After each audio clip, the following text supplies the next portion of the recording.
Hi, everybody. We're excited to let you know that we're adding an incredible new show to the CyberWire podcast network. It's Microsoft's Security Unlocked, CISO series with Bret Arsenault.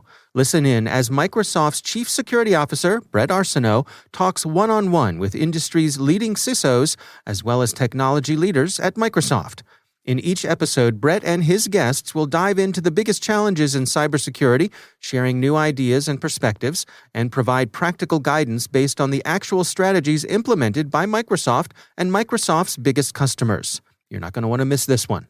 Check it out on our website at thecyberwire.com/security-unlocked, and be sure to subscribe wherever you get your favorite podcasts. A big welcome to Microsoft to the CyberWire Podcast Network. I think we are bad security practitioner historians. We see the strategies that our current senior security leaders have pursued in the past, admittedly with some successes, but certainly with a raft of failures too. And still, we continue to travel in the same worn-out ruts that our predecessors made for us, moving in the same general direction, incrementally improving the situation day by day, but never stopping to wonder if we've been going in the right direction in the first place. There's a whole new generation of security professionals waiting in the wings for their turn at the plate to become senior security executives that are perhaps wondering if there's a better way. And there's a rafter of turkeys, and I include myself in that group of gray hairs, who have been doing this for a while and wonder if we can get our act together and be better at this kind of thing. My name is Rick Howard, previous CSO of Palo Alto Networks, recovering general manager of iDefense, and a former commander of the Army's Computer Emergency Response Team. And now, at the CyberWire, the host for CSO Perspectives, my podcast about the ideas, strategies, and technologies that senior security executives wrestle with on a daily basis. This show is my attempt to take a fresh look at the act of defending our organizations in cyberspace, but from the executive point of view and through a first principle lens. But it's not just me yelling into the wind how everything is broken and everybody should do it my way, like a grandpa standing on the porch and yelling at the kids to get off of my lawn. To keep me in check, I'm often joined by our hash table subject matter experts, other CSOs and industry thought leaders who come on the show on a regular basis to challenge my crazy ideas and to share their unique experiences and perspectives. This is not your typical security interview show. If any of this sounds like something you'd be interested in, check it out at thecyberwire.com/pro. That's thecyberwire.com/pro.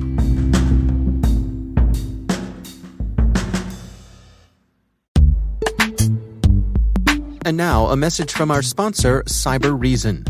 If you're a defender fighting to protect your organization from cyber attackers, you must be successful ending attacks every single time. They only need to be successful once. CyberReason reverses the attacker's advantage. Their future-ready attack platform gives defenders the wisdom to uncover, understand, and piece together multiple threats, and the precision focus to end cyber attacks instantly. Learn more at cyberreason.com.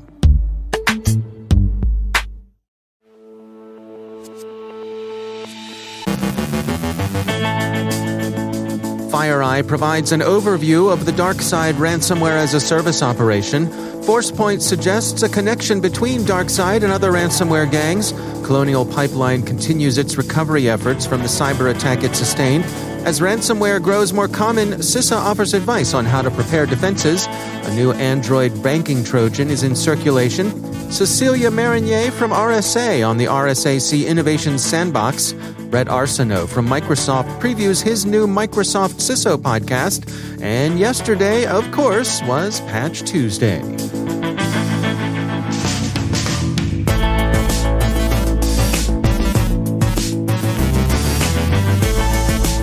From the CyberWire studios at Data Tribe, I'm Dave Bittner with your CyberWire summary for Wednesday, May 12, 2021.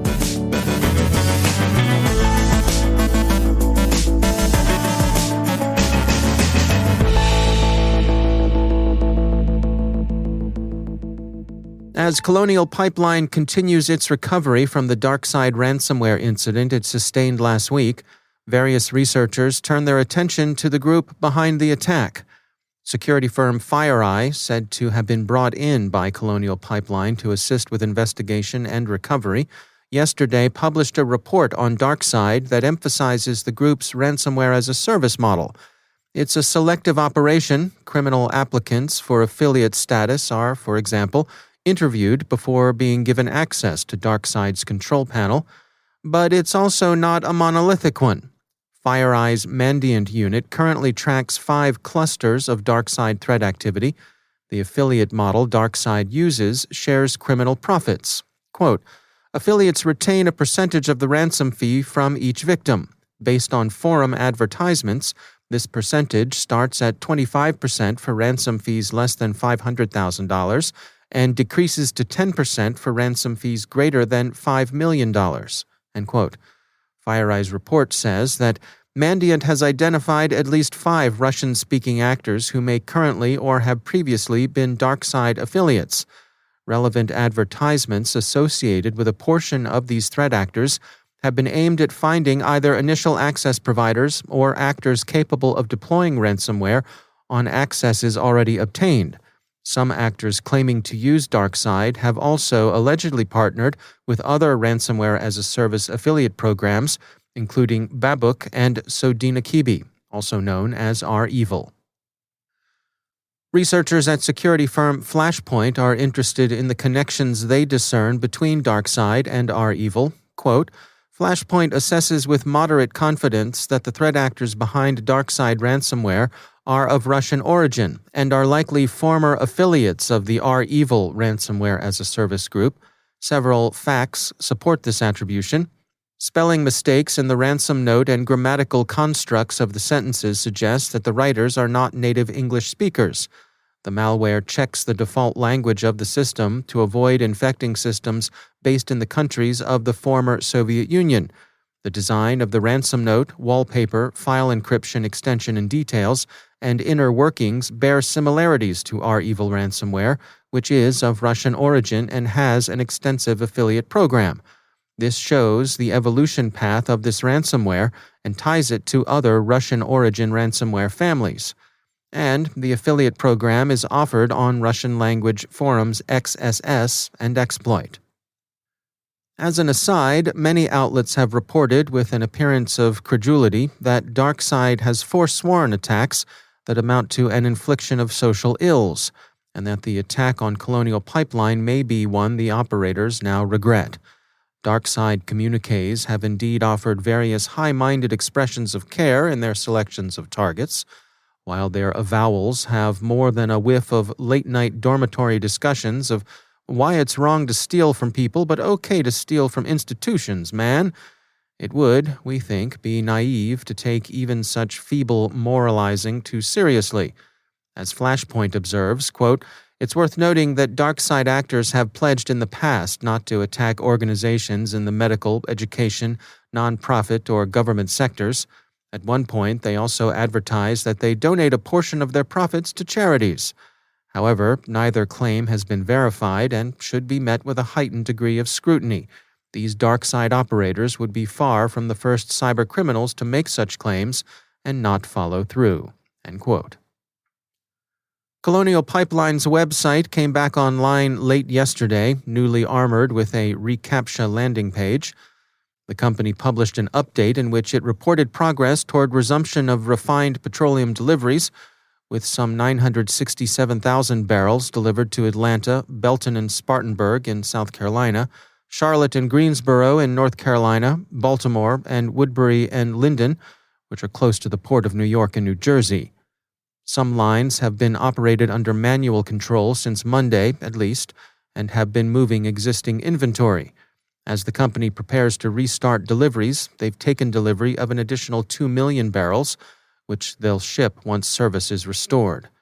The company appears also to be addressing some concerns about its pipeline's physical security, having increased aerial patrols of their pipeline right-of-way and deployed more than 50 personnel to walk and drive 5,000 miles of pipeline each day. The U.S. Cybersecurity and Infrastructure Security Agency has issued an alert that offers a set of best practices to protect against ransomware-induced business disruptions. The alert was prompted by the attack against Colonial Pipeline, and it includes in its introductory section the preliminary conclusion that DarkSide ransomware affected Colonial's IT systems only and had no direct effect on the company's OT networks. The best practices CISA advocates are as familiar as they are sound. They include measures that can be taken to avoid infection in the first place, mitigations that can reduce the business impact of a ransomware infection should one occur, and steps organizations could take in responding to an attack. The alert closes with a statement intended to strongly discourage any victim from paying the ransom their attackers demand. Quote, "Paying a ransom may embolden adversaries to target additional organizations, encourage other criminal actors to engage in the distribution of ransomware, and/or may fund illicit activities. Paying the ransom also does not guarantee that a victim's files will be recovered." End quote. Colonial Pipeline isn't the only energy company to sustain a ransomware attack. The Wall Street Journal, which notes that ransomware is a burgeoning threat elsewhere too, reports that Volue ASA, a Norwegian provider of tech to infrastructure and energy companies, was hit by ransomware earlier this month. Recorded Future looks at the criminal's recent record and sees indiscriminate attacks against targets of opportunity, which appears to be the norm for ransomware operators. Among the sectors affected indirectly by mounting rates of ransomware is insurance. The Wall Street Journal describes underwriters' growing skittishness about covering ransomware risks and that such coverage has become pricier to buy. A major insurer, France's AXA, announced last week that it will no longer indemnify new policyholders for payments they make to ransomware operators. It had been the insurance industry practice to do so, ransomware payments being factored into the risk management calculus the way retailers accept a certain amount of shrinkage, that is, pilfering, shoplifting, of their inventory. It seems likely that other insurance firms will follow suit. Ransomware has become too large a problem to treat as a cost of doing business. Cleefy describes T-Bot, an Android banking Trojan that first appeared in Italy and is now engaged in fraud campaigns across much of Europe. T-Bot steals credentials and SMS messages. It includes keylogger and screenshot capture functionality. It disables Google Protect, and it steals other accounts from Android settings and Google Authentication two-factor authentication codes. It also shows the ability to abuse accessibility services to simulate gestures and clicks on the screen. ExtraHop this morning released a study of how insecure but widely used protocols expose organizations to cyber risk. In particular, the deprecated protocol exploited 4 years ago by WannaCry and NotPetya pseudo-ransomware, Server Message Block version 1, SMB v1, remains in widespread use. Other deprecated and insecure protocols still in use include Link Local Multicast Name Resolution, LLMNR, NT-LAN Manager, NTLM-v1, and Hypertext Transfer Protocol, HTTP. The U.S. Senate Homeland Security and Governmental Affairs Committee is deliberating revising the Federal Information Security Management Act to facilitate information sharing about attacks with national security implications, Maritalk reports. The chair and ranking member appear to agree that changes are warranted by recent high-profile cyber attacks. Yesterday was Patch Tuesday. Microsoft addressed a total of 55 vulnerabilities, 4 of them rated critical. Adobe fixed problems in several versions of Acrobat and Acrobat Reader. The Zero-Day Initiative has a summary of these patches and their implications. Onapsis, which calls this month's Patch Tuesday a calm one, has an account of the 14 fixes SAP released. Siemens issued 14 advisories for its systems, 9 of which, Security Week writes, cover issues in third-party components. So, patch 'em if you got 'em.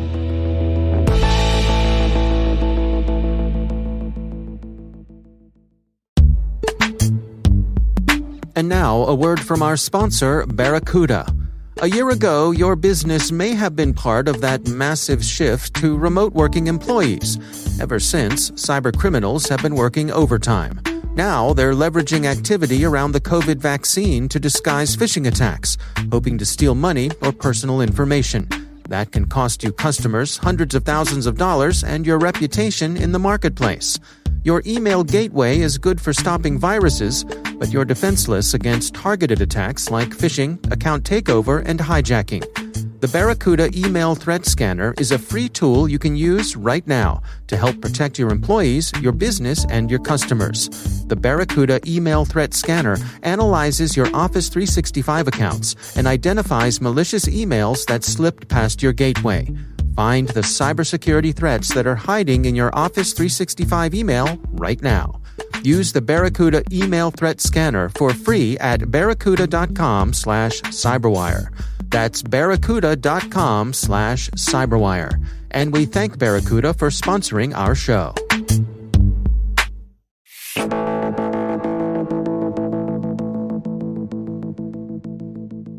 A highlight of the annual RSA conference is the Innovation Sandbox, where hopeful startups are given the opportunity to pitch their wares in front of a panel of esteemed industry leaders.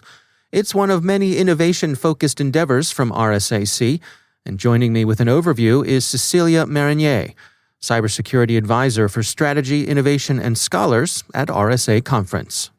So this contest actually started back in 2005. And it has been one of the flagship events at conference. And I believe also it's a flagship contest across the globe talking about innovation and cybersecurity. So we're very blessed to have amazing companies keep on putting their name in the hat to see who will be selected as one of the top 10 finalists.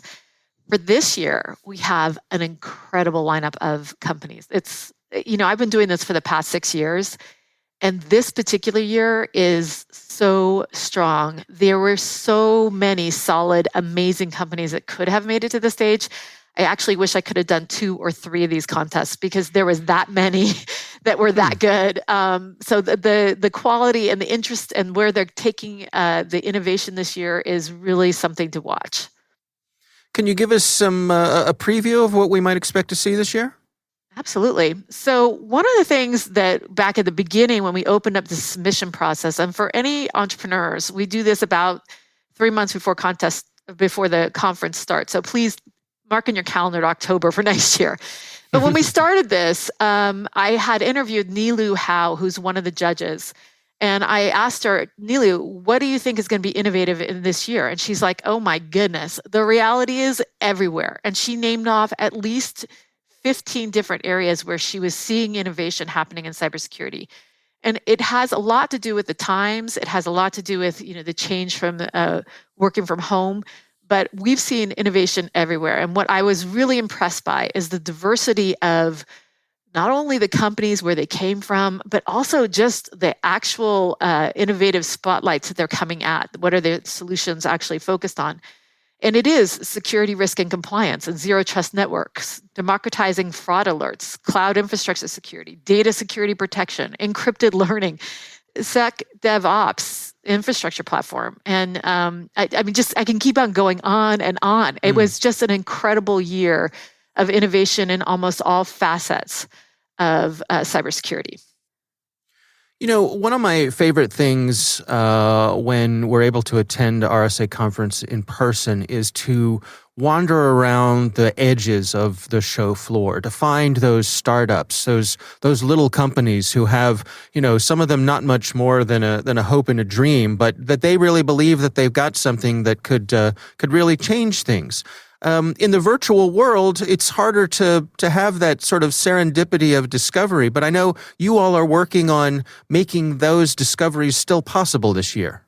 Absolutely. Great for highlighting this. We have an area in our digital expo called the Early Stage Expo area. It's on site. We have it. We have a place on site that's also dedicated to startups.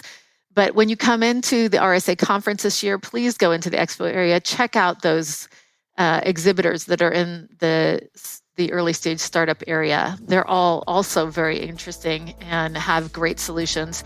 And the top 10 will be included in there as well, the Innovation Sandbox top 10 companies. So if you want to learn more about what they're doing, I highly recommend going into the Early Stage Expo area. That's Cecelia Marinier from RSA Conference.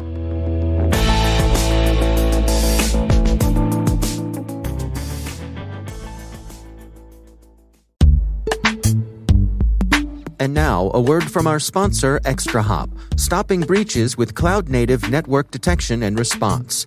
Let's face it, cyber criminals have the upper hand, and the most advanced ones have already made it past your defenses.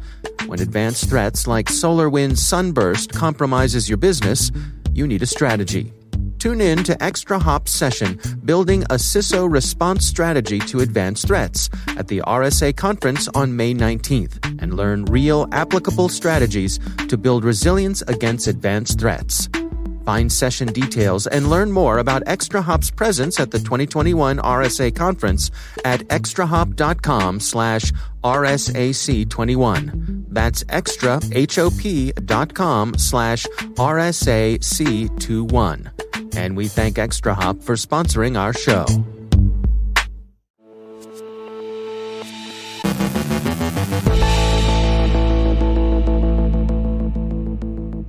I have some special news to share today. The CyberWire Podcast Network is proud to be partnering with Microsoft to bring you a new podcast.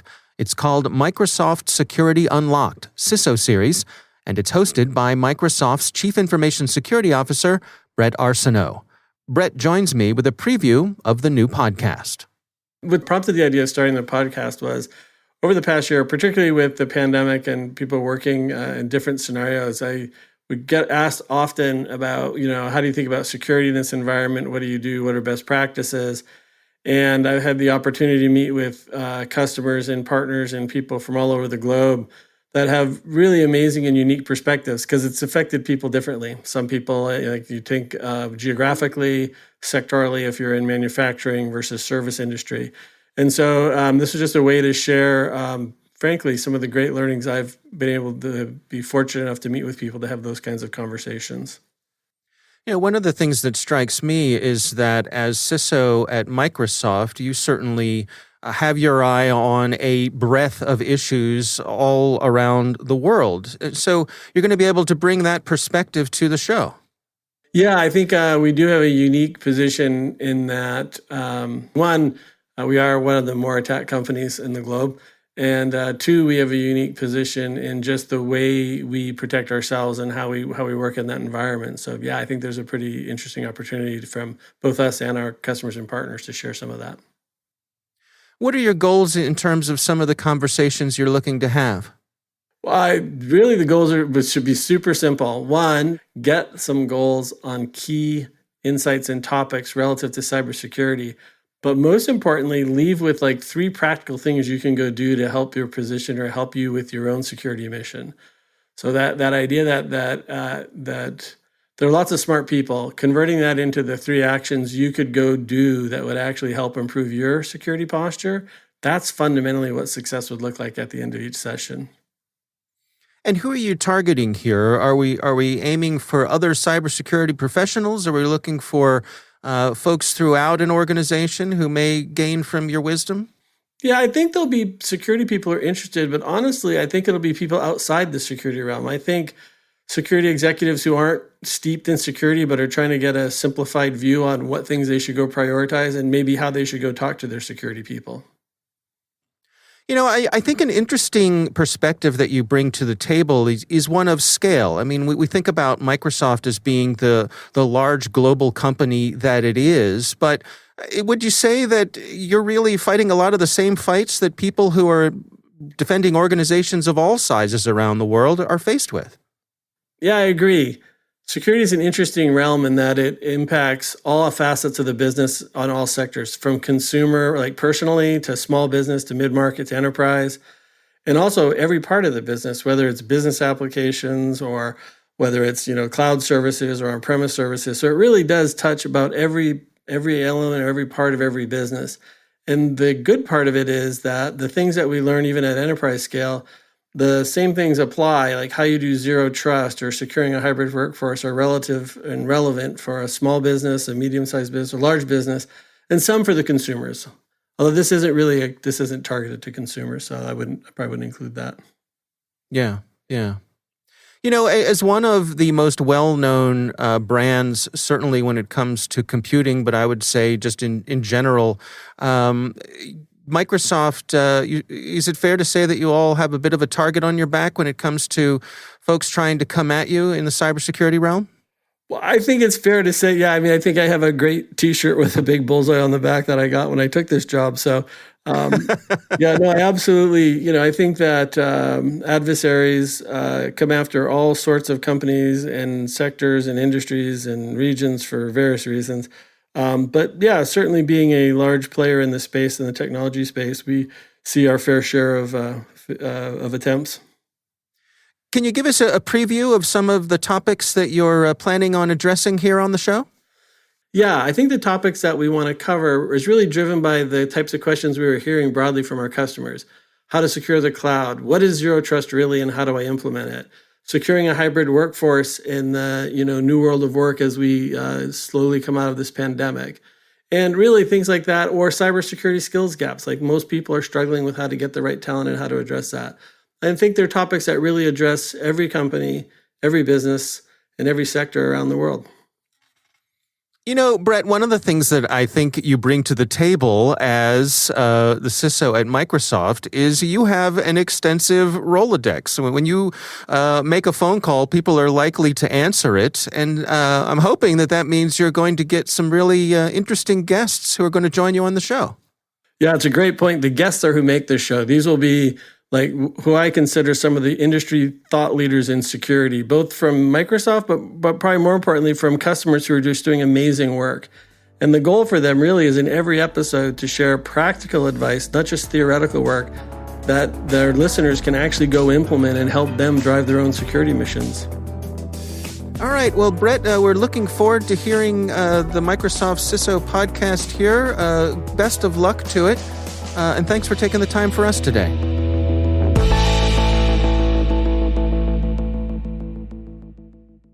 Funding for this CyberWire podcast is made possible by RSA Conference, where the world talks security. Through global events and year-round content, RSAC connects you to cybersecurity leaders and cutting-edge ideas for a safer, more secure future. Learn more at rsaconference.com/CyberWire21.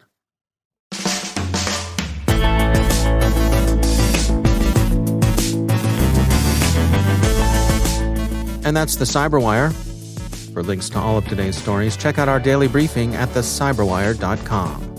The CyberWire podcast is proudly produced in Maryland out of the startup studios of Data Tribe, where they're co-building the next generation of cybersecurity teams and technologies. Our amazing CyberWire team is Elliot Peltzman, Puru Prakash, Kelsey Bond, Tim Nodar, Joe Kerrigan, Carol Terrio, Ben Yellen, Nick Valecki, Gina Johnson, Bennett Moe, Chris Russell, John Petrick, Jennifer Iben, Rick Howard, Peter Kilpie, and I'm Dave Bittner. Thanks for listening. We'll see you back here tomorrow.